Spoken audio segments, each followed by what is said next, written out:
Anyway, so that's starting now. Okay, so let's go ahead and first of all take some questions from you guys. Does anybody have any specific questions?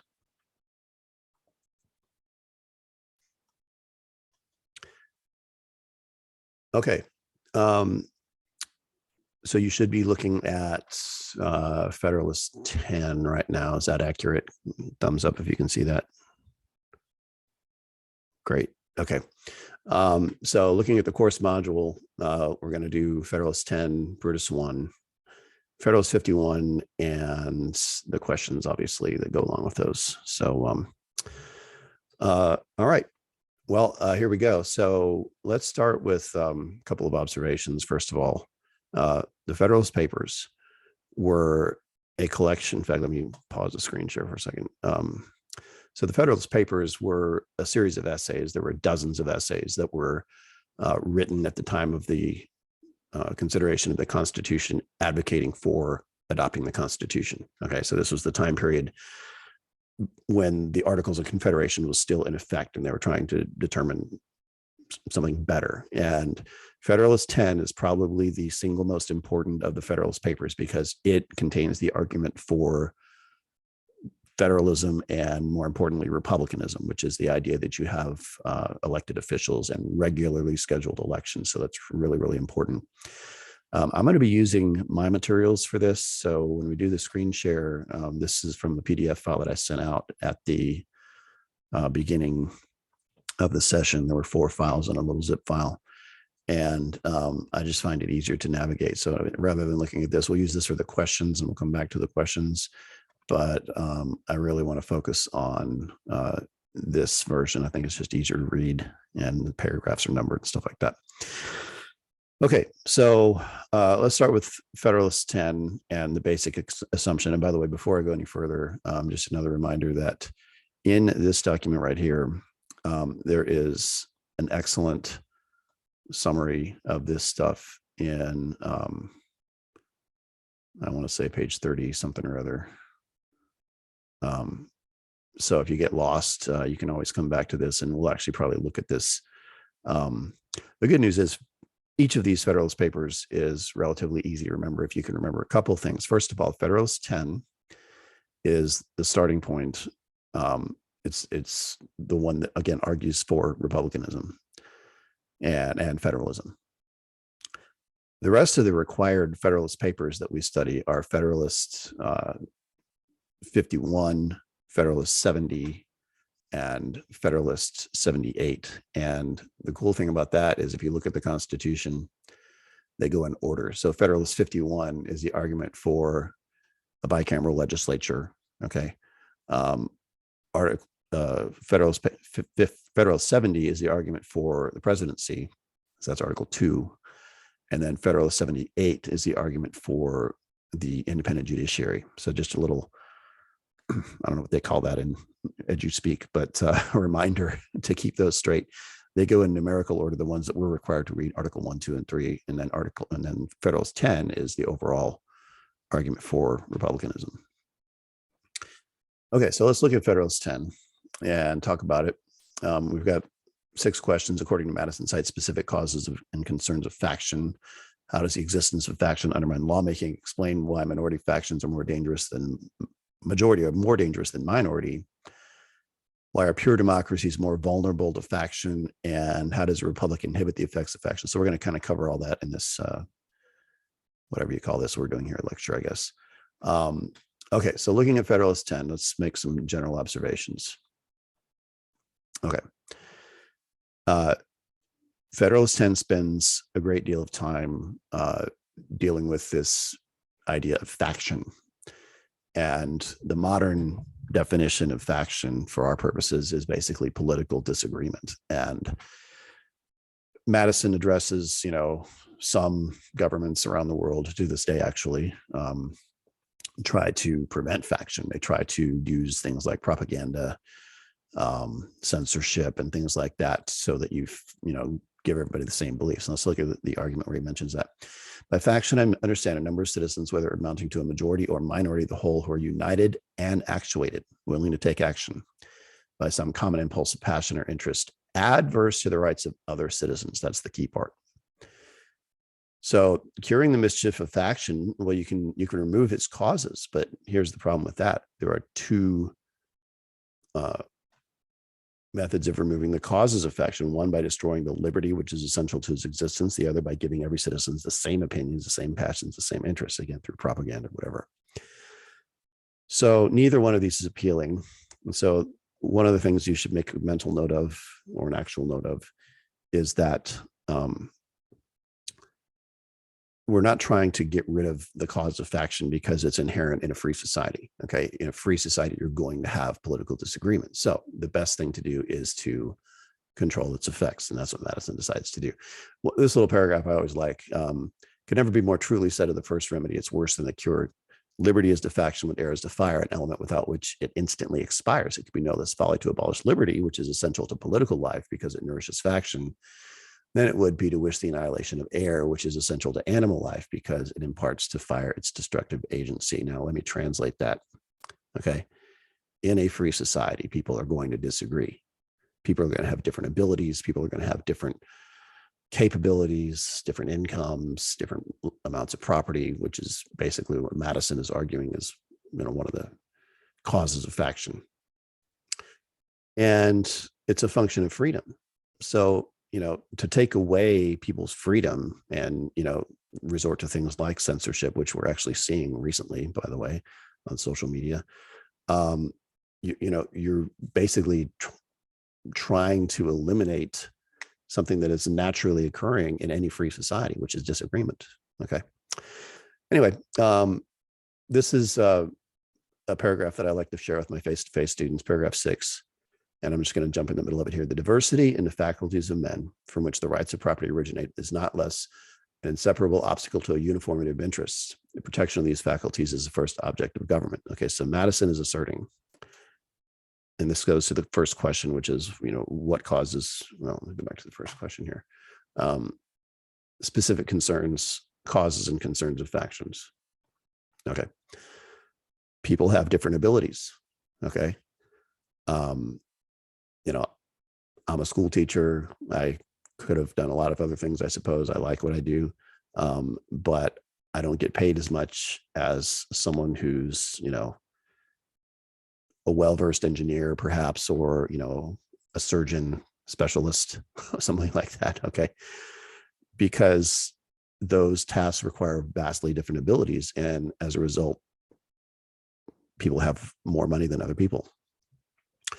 From the protection of different unequal factories of acquiring property, the possession of different degrees and kinds of property immediately results, and from the influence of these on the sentiments and views of respective proprietors. Okay, let me translate that as we go. Trying not to put him to sleep here, but this is the big answer to the first question. The latent causes of faction are thus sown in the nature of man. We see them everywhere brought to different degrees of activity according to the different circumstances of civil society, a zeal for different opinions concerning religion, government, and many other points of speculation. Or to persons of other descriptions whose fortunes have been interesting to human passions have in turn divided mankind into parties, inflamed them in mutual animosity, and rendered them much more disposed to vex and oppress each other than to cooperate for the common good. Okay, so translation, it is the unequal distribution of property that Madison asserts is the real cause of faction. And people, if you think about that in real life, okay, so why are most wealthy people, not most, but a fair number of them stereotypically Republican? Because the Republican Party has more friendly policies to those who have a lot of money. Okay, why are poor people typically Democrats? Because of the opposite. Okay, so that's a very simplistic analysis, but that's just one example of what he's talking about here. Okay, so we're not going to go through all of this. Those are some paragraphs that I thought were pretty important. So let's go through and answer these questions. How does the existence of faction undermine lawmaking? I'm just going to answer that without going through the document.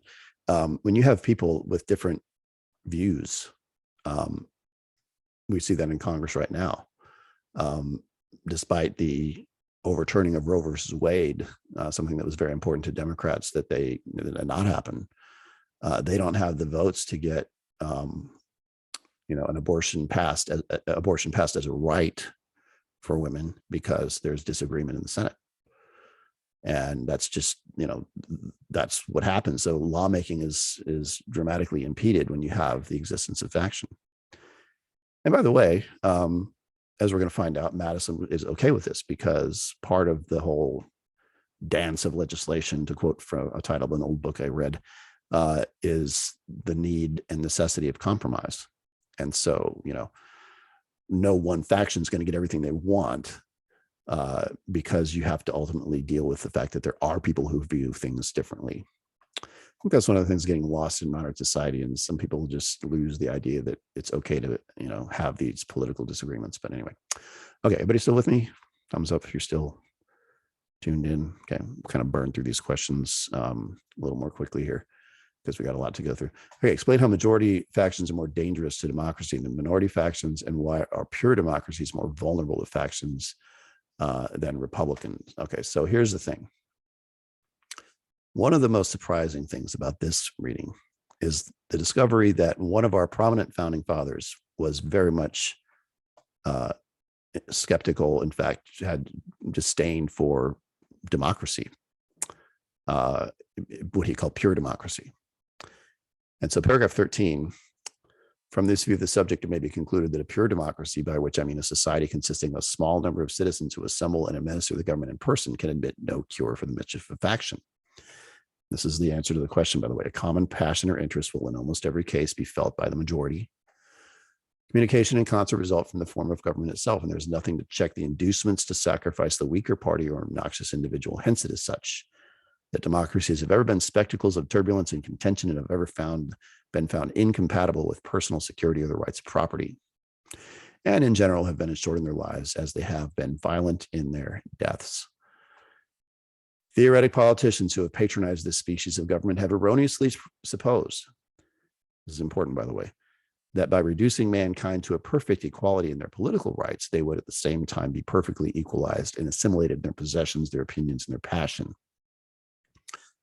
So Madison is outwardly rejecting pure democracy. Okay. So that might surprise some of you, because the most common answer, what kind of government do we have in America? It's a democracy. Well, okay, it's more complicated than that. It's really a republic. So a republic does a couple of things, and I'm going to pause the screen share for a second and just focus on this. Okay. What a republic does is it allows a vast number of people to be represented that have completely different interests. Okay, the state of Texas and the state of Florida right now are very different than the attitudes and beliefs of people in California and New York. Okay, totally different. Obviously, there's some similarities.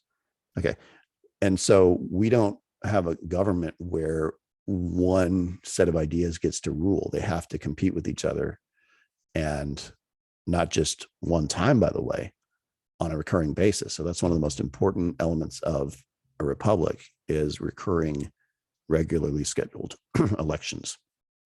Okay, so let's go back to the questions real quick.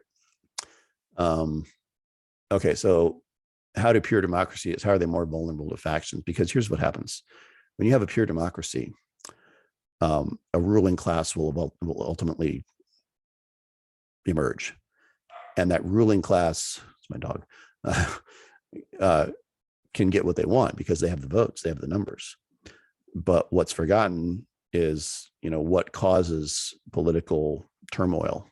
Okay, well, when you have an underclass, when you have a group of people that are not represented and that can't win because they don't have the numerical strength, that's when you have a problem. And so pure democracy is just, again, according to Madison, always going to be subject to this sort of resentment class that can't win. And what a republic does is it gives, over time, each side a chance to prove their arguments and win elections. And, so we see that in American society. We go back and forth between Democrats and Republicans, at least at the presidential level, as back as our country's history for the most part.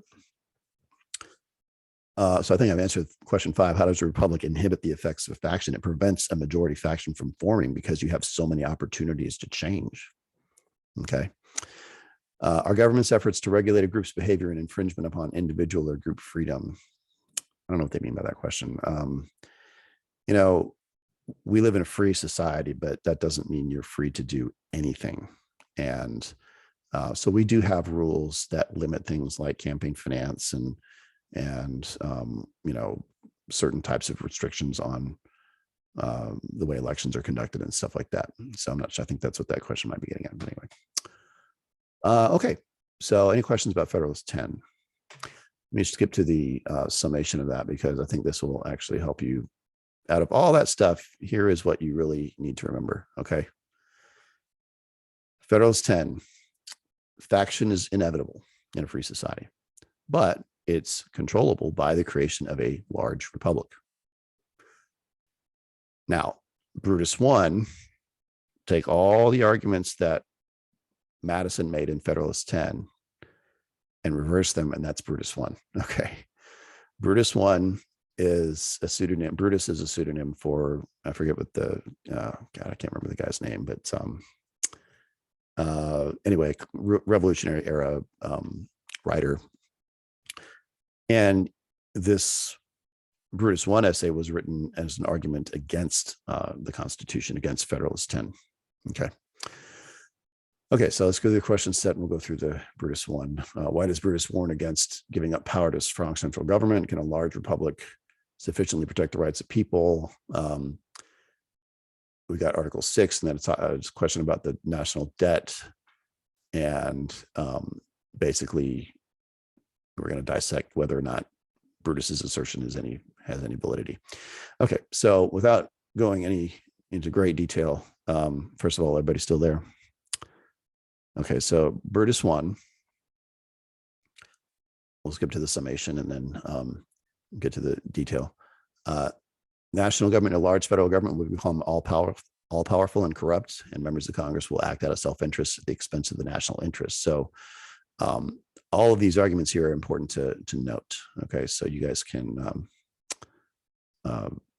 look at that at your convenience, page 39 in the review that I gave you.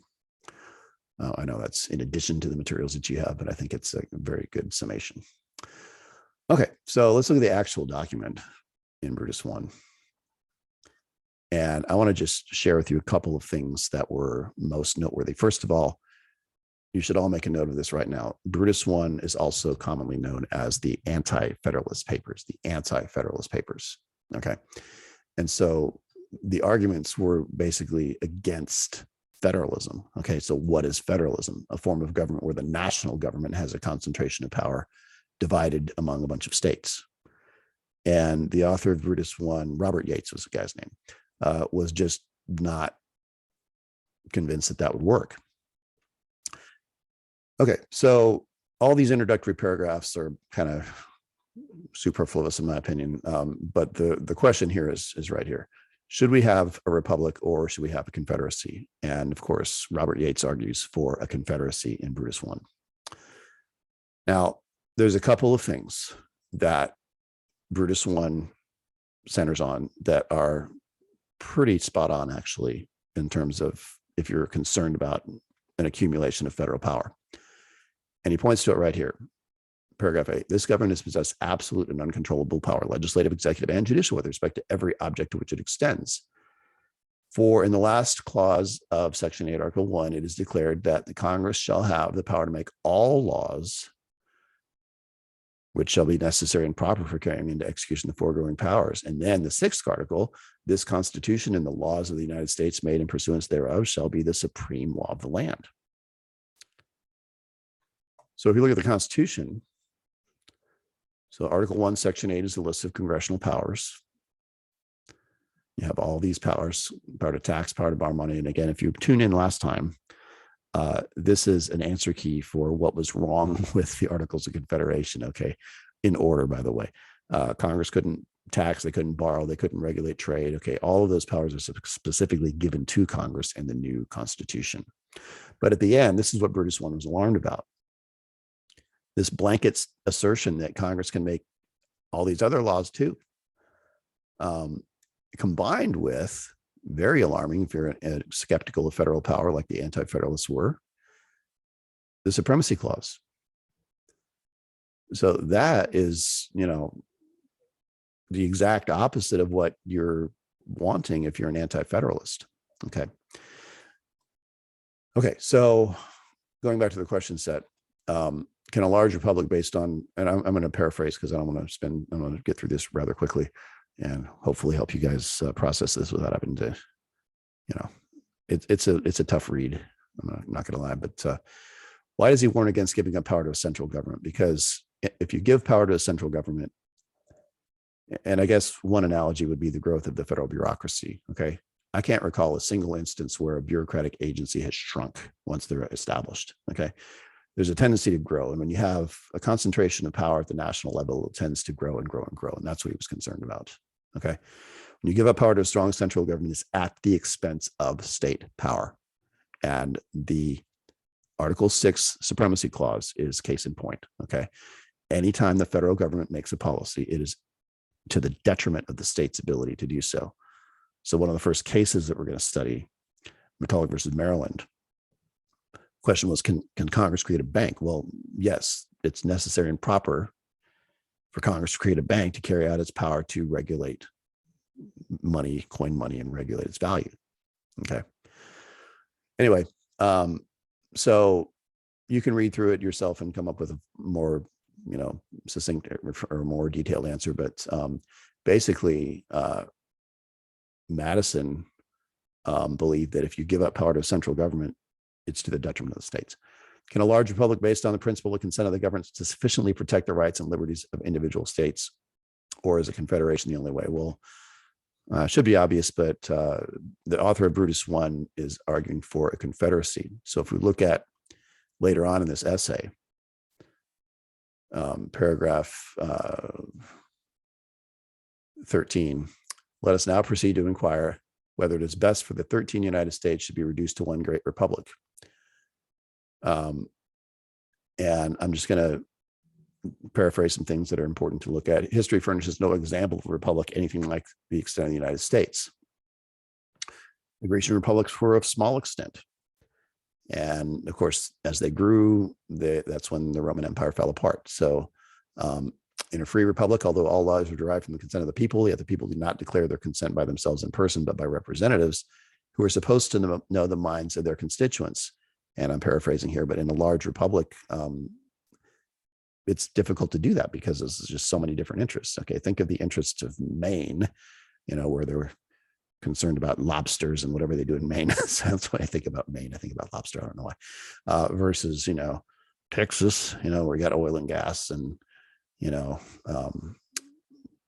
Space City and all that stuff, So vastly different interests. And to try to have representatives that really know the people is going to be difficult, especially given the time period where you didn't have Twitter and, instantaneous communication and high-speed travel and stuff like that. Okay. So going back to the question, how does Article 6 take power away from the states? So once again, Article 6 is the supremacy clause. Shall be the supreme law of the land. This Constitution and the laws of the United States should be made. Okay, so anytime a law is created that impedes upon state power, the states lose. Okay, they lose that power. All right. How does today's $1 trillion debt reflect the fears of Brutus? Well, I can't imagine that the founding fathers could even fathom $1 trillion. Okay, let alone $4 trillion, which is our current budget. And by the way, that's $1 trillion. This is, I don't know when this question was written or who wrote this question. The national debt is about $30 trillion. Okay, so and counting. We have $1 trillion deficit, so that's a misappropriation of that word. The deficit is an annual shortfall. Okay, the debt is cumulative. So I don't know who wrote this question, but that is not a correct usage of that term. Okay, so all right, Brutus argues that in a republic manners, okay, we already talked about this. Should a republic be made up of a group of like-minded people, or is diversity of opinion beneficial to the success of the federal government? Okay, so this is the, basically is asking who is right. Is Madison right or is Brutus right? And I've given you in this review guide some comparisons, okay, that you can look at. And basically, Federalist 10, Madison claims a republic is better because it protects the rights of people. And of course, Brutus says you cannot have a large republic because the people will not remain free. That's one of the things that Brutus argues for, is that you may have a large republic in name, but when you have a concentration of power and, people seek power to self-aggrandize themselves, or, to consolidate their own power, it's to the detriment of the people. And so you lose freedom, is what Brutus would say. Anyway, that's the central difference. Let me pause for a moment and make sure you are clear on this. Okay, so Madison believed a large republic was a good thing because you would accommodate a large diversity of opinion. Brutus I simply did not believe a large republic could ever work, because the whole essence of republicanism is having representatives that know the people, and that's simply not possible when you have all of these different divergent areas with diverse populations, not just ethnically diverse, but economically diverse. You just didn't think it would work. Okay. Let's go back to the next set, Federalist 51. I'm not going to spend too much time on Federalist 51 because, quite frankly, it's pretty easy. Okay. Federalist 51 was an argument in favor of separation of powers and checks and balances. Okay.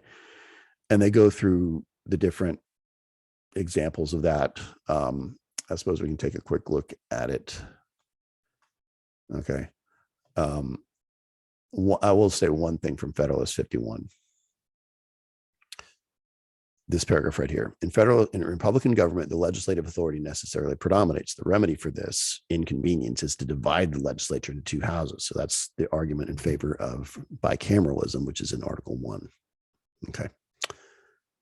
I see a question in the chat. Would you mind directing me to the review packet and keep referring to? Maybe I missed it on the course page.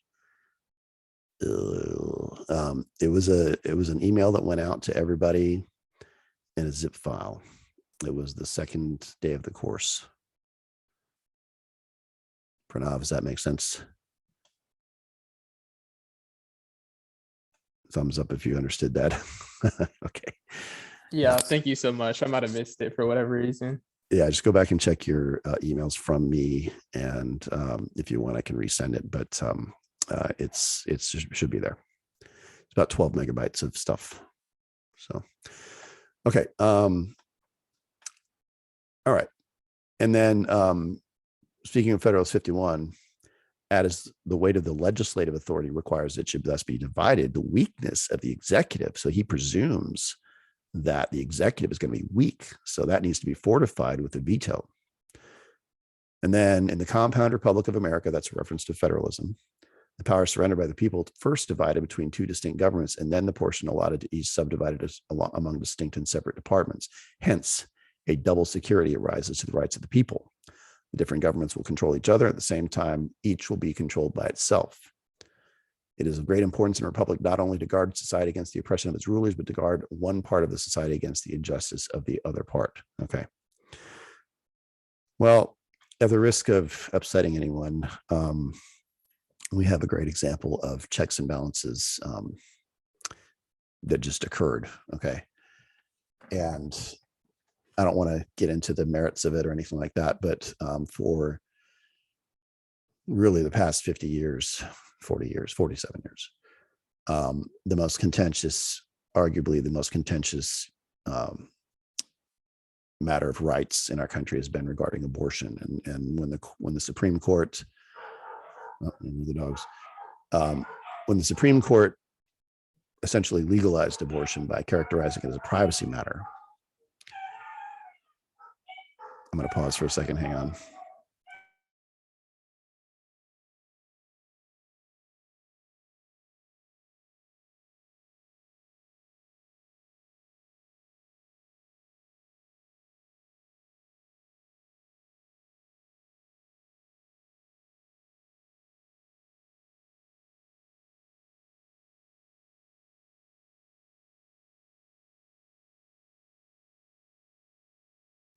All right, I'm back. Can you hear me? Dog's going crazy. Okay. now I forgot what I was talking about. Somebody remind me what we're talking about. You're talking about abortion, recently. Okay. So that was something that is very contentious, obviously. Okay. And one of the, when the court makes a ruling like that, they have obviously a certain amount of power, but what are the checks on the court? This is actually a very long-term check on the court. Well, the president makes appointments to the Supreme Court. So the critics of that ruling can't just walk in and say, okay, you need to change that policy. Okay, they can try, but it's really difficult. And by the way, that's one of the difficulties, when it's a whole other question, but when the courts are involved in policymaking as opposed to a legislature, that's when we get into these heated situations. But what is the ultimate check on, the Supreme Court's ability to make policy like that? Well, ultimately, the president and the Senate, and ultimately the people who vote for politicians that promise certain things with regard to judicial appointments. And so even though that process took a really, really long time, and again, without getting into the merits of it, or all, the people who were in favor of what happened with this recent overturning of Roe versus Wade, checks and balances worked in their favor. Now, for those who support abortion rights, well, there's a couple of things you can do. You can go to your state legislature. And by the way, one of the things in this unit, they talk about multiple access points. And that's something that we'll get into in a little bit. But what are the options if you oppose that? Well, lobby your state legislature, vote for a different governor, because now it's with the states. Or if you want it to be national, lobby your federal representatives, file court cases challenging it, find circumstances where, the policy is exposed as being wrong, and, get the decision before the court again, or presidential election or a congressional election. So there's a lot of ways in the system of checks and balances. But it is, it's not easy, and it's not supposed to be to make policy. So anyway, let me go back to the screen share and get through the rest of these questions. Anybody have any questions so far? Okay, so Federalist 51, what does keeping constituent parts in their proper places mean or refer to? Okay, I'm going to just use an analogy. Have you ever heard the phrase, stay in your lane? Okay, legislative power is different from executive power, which is different from judicial power. Okay, legislative power is creative. You can create rights with the legislature. Executive power is administrative in nature. It's, here's the law. Do we enforce it? Do we not enforce it? In the 80s, it was really popular to have just say no policies and draconian law enforcement for drug offenses. Well, enough time has passed that I think most states are realizing that's not a very good policy, to put people in jail for, a small amount of marijuana, and yet they can go get schnockered at a bar with alcohol. It's like, what's the difference? So states are starting to change that. And how is that change happening? Because the attorney generals, the past several administrations have said, you know what, we're not going to worry about it. And what have states done? They've started legalizing marijuana, or starting to regulate it. I mean, even in Texas, you can get, CBD products and stuff like that. So that's how policy change can occur. But anyway, but there is a distinct difference between legislative power, administrative power, which has the power to ignore laws or enforce them, and judicial power, which is interpretive. Okay. When the rights of the minority are not protected, what eventually happens to the government? This goes to kind of the arguments in Federalist 10, turmoil, okay, protests, violence, the quote unquote violence, possibly literal violence of faction, like Madison talked about. How are the powers of the legislative branch balanced against those of the weaker executive branch? Okay, the power of the executive has the veto power. The legislature can override a veto, or it can propose constitutional amendments. What features of the new constitution doubly protect the rights of the people? Okay, the idea that we have state governments and we have federalism. And in the Constitution, very important to know that the argument, or the amendment that protects the states most directly, is the 10th Amendment. Powers not delegated to the United States government by the Constitution or prohibited by it to the states are reserved to the states respectively, or to the people. So that is the one amendment that kind of gives the states a little bit of an advantage that, yes, it is true that when Congress passes a law, it's the supreme law of the land. But if they don't have a law, then the states can do whatever. And so a classic example of that would be casino gambling. There is no federal prohibition on gambling.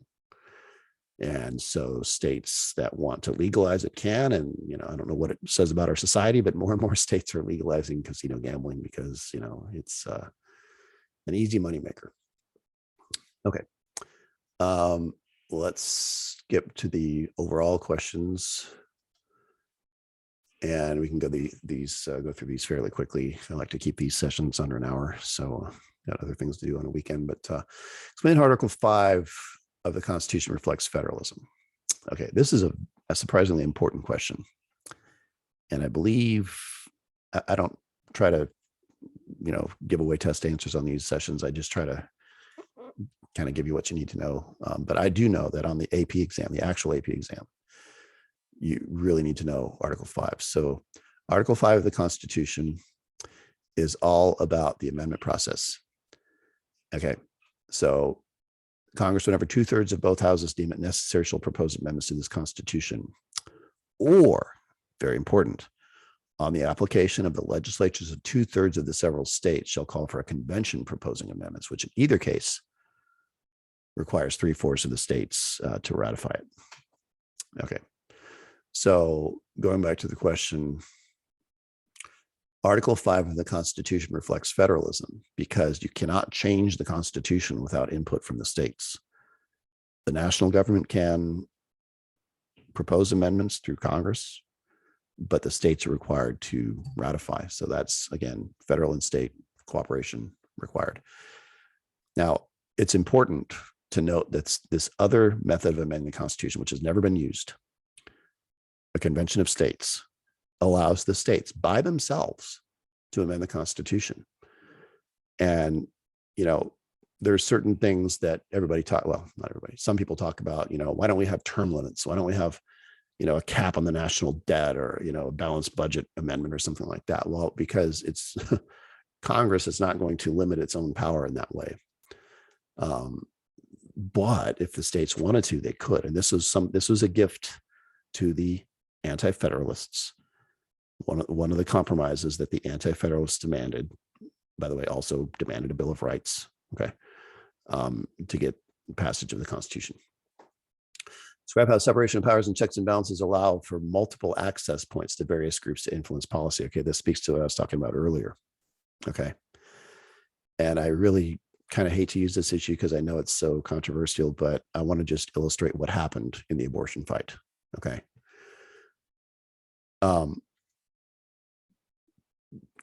When the women's rights movement was happening, kind of after the civil rights movement or during the civil rights movement, okay,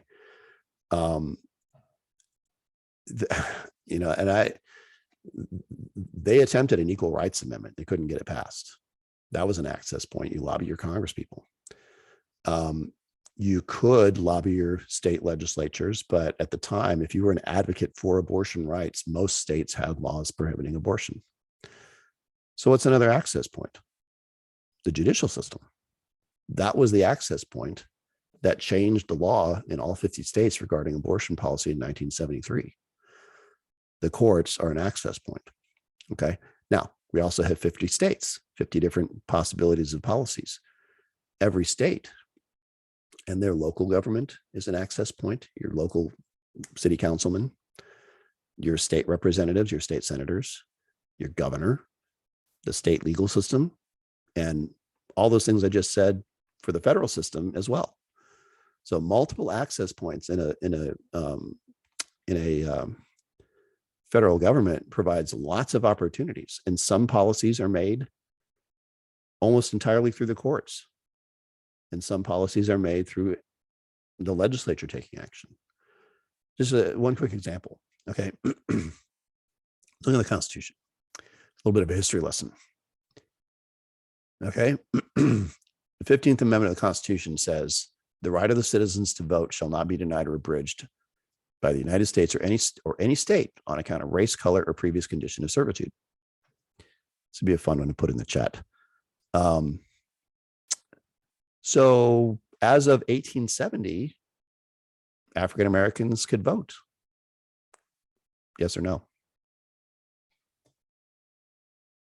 You can write it in the chat.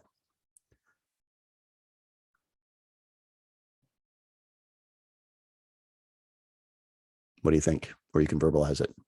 If you were an average African American living in a state like Mississippi or Alabama or Louisiana, the 15th Amendment is ratified. And you just walk up to the polling place, you know, hey, I'd like to vote. Oh, no problem. Here you go. Why not? You know the answer. What was the risk? Okay, Jim Crow laws. Yeah. The risk was they would get lynched, or their family would get harmed, or their house would get burned down, because the racist attitudes that made slavery possible were still around. They didn't just evaporate the minute the Civil War was over and these amendments were passed. And so this amendment really fell on deaf ears for a large part of the country because nothing was done to enforce it. So, you know, not to belabor this, but, you know, if the ultimate access point to change policies is the Constitution, even that's not enough. It took Congress to appropriate legislation to enforce it, which didn't take place until 1965, 95 years later. Okay. So take Plessy versus Ferguson. Okay. The horrible Supreme Court case that basically legalized segregation policy.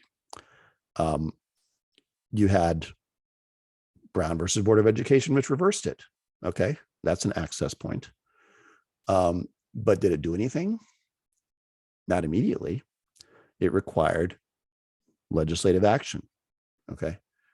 So, you know, going back to the question, this is probably one of the most important questions. Just because we have these access points, you know, policymaking is not easy. It's not supposed to be. It requires a broad consensus, and it's not, you know, so even if the court makes a ruling, it's up to the states to, and ultimately the federal government to pass laws consistent with that ruling to have any actual meaningful change. Okay, compare Federalist 10 and Brutus 1. I feel like we've already done that. Again, you can refer to this right here. If you want to grab a screenshot of that, you could. And I don't want to really necessarily, the short version is they had completely opposite views on whether a republic would work. Madison believed a republic was the solution because it would accommodate diverse views in a large country. Brutus 1 thought you're only going to get corrupt politicians and they're going to abuse their office. And they're not going to know the people, and therefore the people don't get represented. Okay. We're going to shift to a talk about federalism and exclusive and concurrent powers. Okay. Exclusive powers are those that only the federal government has. And I'm just going to give you a list right now. Okay. So this is why you're on this Zoom, I would assume. Exclusive powers of the federal government. One would be, an obvious one would be immigration policy. That's an exclusive power. Coining money is an exclusive power. Declaring war is an exclusive power of the federal government. Okay. Regulating interstate commerce is an exclusive power. Okay. I have one just example that I remember from when I was in law school, and that's a long story, but no, I don't want long train running. I want a long train, an image of a long train. There we go. Okay. So why is interstate commerce an exclusive power? Okay. This is a case that we studied. All right. People in Arizona were very upset because all of these trains coming from California were super duper long. And so Arizona passed a law that said trains could only be a certain length.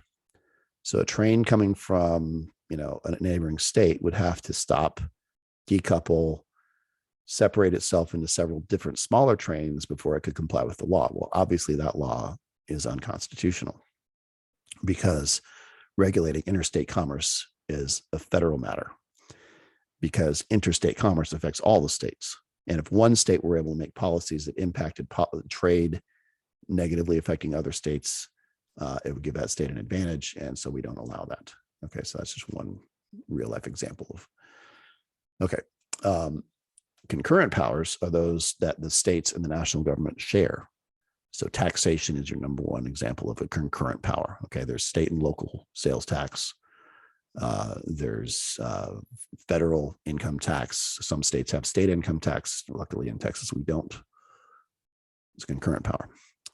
Okay, the distribution of power between the federal and state governments to meet changes in the needs of society, reflected in grants, incentives. Okay. This is a bunch of stuff that normally is taught over several days. So I've got about 10 minutes. So I'll do my best. All right, revenue sharing. Some policies, if you think of a bucket of money where some of the money comes from the state, some of the money comes from the federal government, that's revenue sharing. Okay. So Interstate 10, okay. I don't know if you ever looked at this or not, but we have this insanely wide freeway in West Houston here. And if you look at the middle of I-10, you got a toll road, which is local funds. Okay. So, and you've got the frontage roads, which are locally controlled. But the actual interstate is I-10. And by the way, this is why, I can't remember the guy's name, but a few years back, there was a lobbying effort in the state of Texas to get State Highway 59 designated as Interstate 69. And because if it's Interstate 69, then they get a bunch of money in their bucket from the federal government. Okay, so that's an idea of revenue sharing. So these are, obviously these big wide freeways are not necessary in smaller towns, but so, you know, Texas and areas brunt a large part of the cost, but it's shared with the national government. Okay, mandates, federal mandates, the most, hold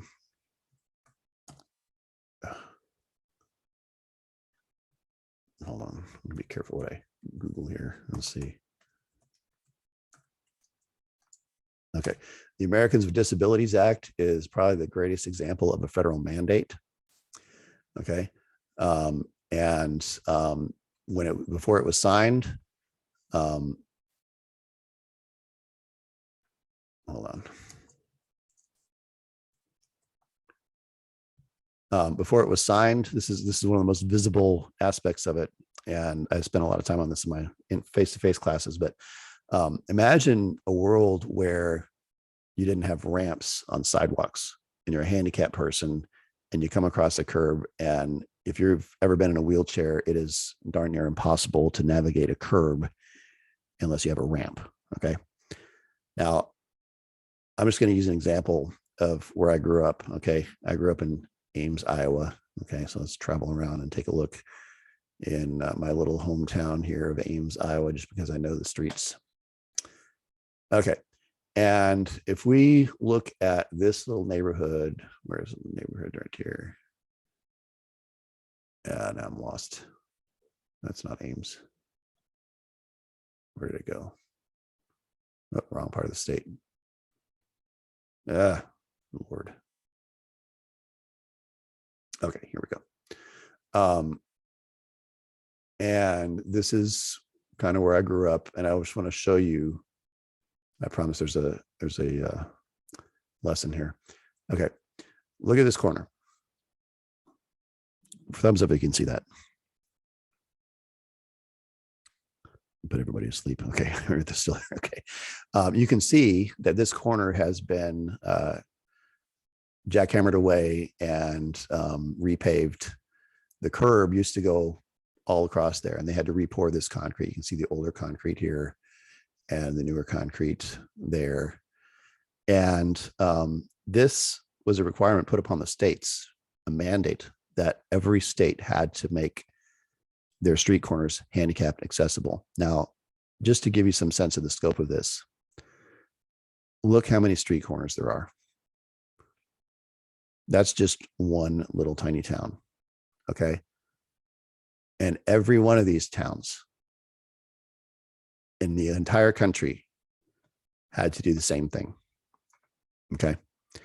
Now, I don't know what the laws are in other parts of the world, but I bet you they're, oh, I'm totally upside down. Oh, Oh no. There we go. Oh, so weird. Okay. Anyway, go back to the questions. So a mandate is when the federal government forces states to do something. Okay. Now, sometimes the federal government wants policies made and they give them the money for it. That's called a categorical grant. Okay. I'm just going to give you some quick examples here.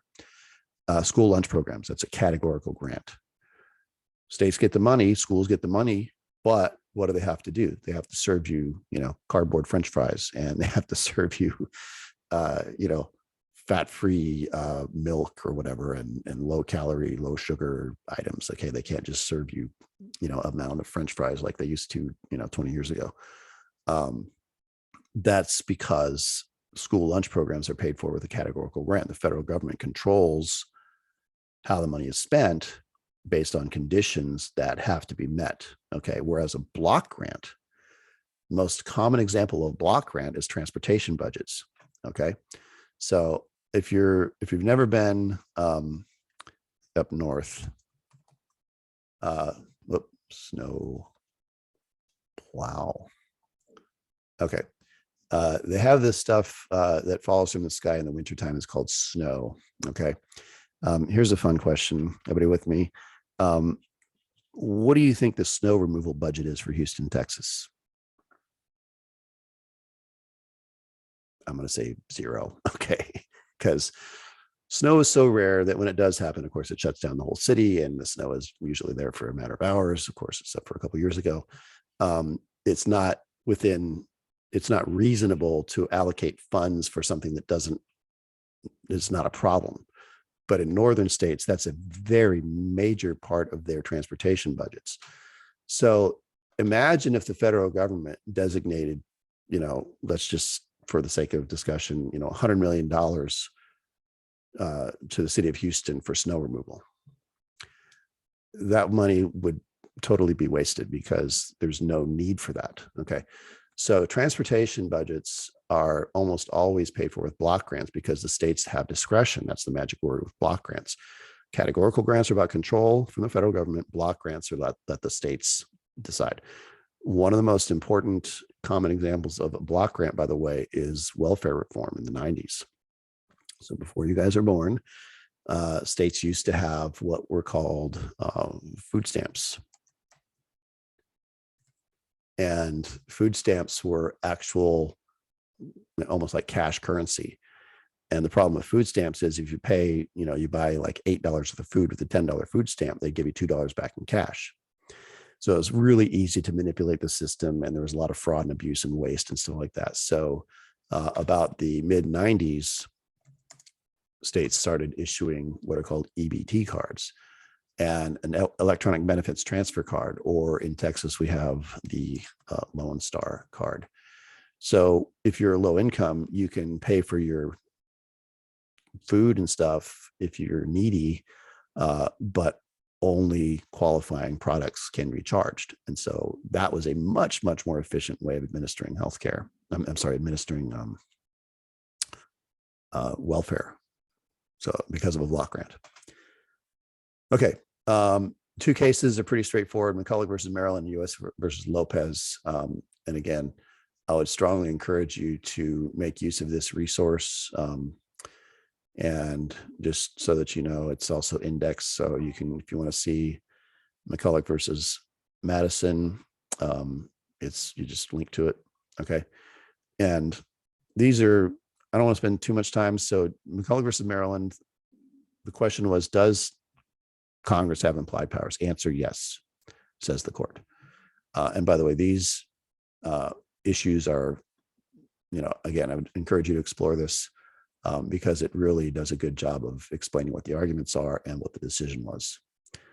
So McCulloch versus Maryland was a big victory for the idea of implied powers. This was the worst nightmare realized of the anti-federalists, by the way, because this is everything that they were afraid of.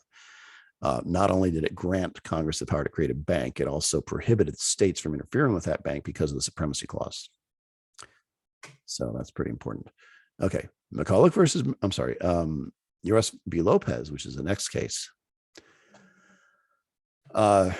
This one is, there's a lot of stuff that happened in between, but basically what happened between this initial case, recognizing implied powers, congressional power grew dramatically. And it came to the point where there was almost nothing that Congress wasn't allowed to do. Okay. This case, I think, probably illustrates most vividly how absurd things got. Okay. Wicker versus Filburn. So Congress trying to control wheat prices. They passed a law limiting the amount of wheat some farmers could grow based on the power to regulate interstate commerce. The farmer says, hey, I'm not selling this. It's not interstate commerce. The court says, okay, that's true. But if everybody made your argument, that would affect the price of wheat. Therefore, Congress can regulate it. So basically, after this, Congress could regulate pretty much anything it wanted to. And it wasn't until the Lopez case, and this is kind of a, may seem a little bit odd given the state of gun violence and stuff like that with all the school shootings and stuff like that. But 1990, this predated Columbine by 9 years. That was the first major, school shooting event. Kid brought a gun to school. I'm assuming it was a hunting rifle or something like that, because of the way the case went down. Federal government had just passed this law that made it illegal to have a gun in a school zone. And if you're wondering, yes, all 50 states already made that illegal. So it wasn't like this is anything new, but this is a federal law. And so because the state of Texas declined to prosecute because there was this new federal law, Lopez's lawyers say, wait a minute, where does Congress have the power to restrict guns in school zones? And they said, well, it's the Commerce Clause, of course. How does regulating guns in school affect commerce? Look at these arguments. This is almost comical. Congress has the authority under the Commerce Clause. Although possession of a school zone is not a direct form of interstate commerce, they can be classified as commerce because the costs associated with violent crime are substantial and may affect people across the country. Oh, okay. Plus, the presence of guns near schools negatively affects students' ability to learn, which will impede their future success and thus affect the economy. So that's how it affects commerce, because kids aren't going to learn because they're afraid. And then they go to the same argument for insurance costs and blah, blah. So anyway, this is a more conservative court when this case was heard. And they basically said, you know what, that's too far. This is not related to commerce. Congress can't just do whatever it wants. And here's the important point. Okay. Going back to the question. Lopez was the first time in about 60 years that the courts had passed, that the courts had limited Congress's power to regulate. Okay. Now, later on, when we talk about Congress, there's a very common type of question, that talks about which clause allows Congress to do which or whatever. Let me say one thing right off the bat. This is important to write down. Congress has to have constitutional authority for everything that it does. Okay, I'm going to say that again. Congress has to have constitutional authority for everything it does. So Congress wants to give everybody a check because they're worried about COVID. Okay, does Congress have that power? Yeah, they have the power to tax and spend for the general welfare. Easy. Congress wants to regulate, the weight of trucks traveling on the interstate. Well, they have the power to regulate interstate commerce. So yes, they have that power. But here's what has happened. Any fiscal matter, which is taxing and spending of any kind or tax cuts or anything like that, that's the power comes from the power to tax and spend or the power to borrow. Or sometimes they call it the budgetary power. But anything that's regulatory always comes from the Commerce Clause. And here we have a case of where a regulation passed by Congress was simply not within the powers. And so that's the big deal about Lopez. It was the first time that I use the analogy of tapping the brakes. It's not slamming on the brakes. It's not cutting off their power. It's just like, okay, chill out. There are some things that Congress can't do that the state should be doing. Okay. And that's one of them. Okay. That is a lot of stuff. And I'm right at the 1 hour mark. Does anybody have any questions?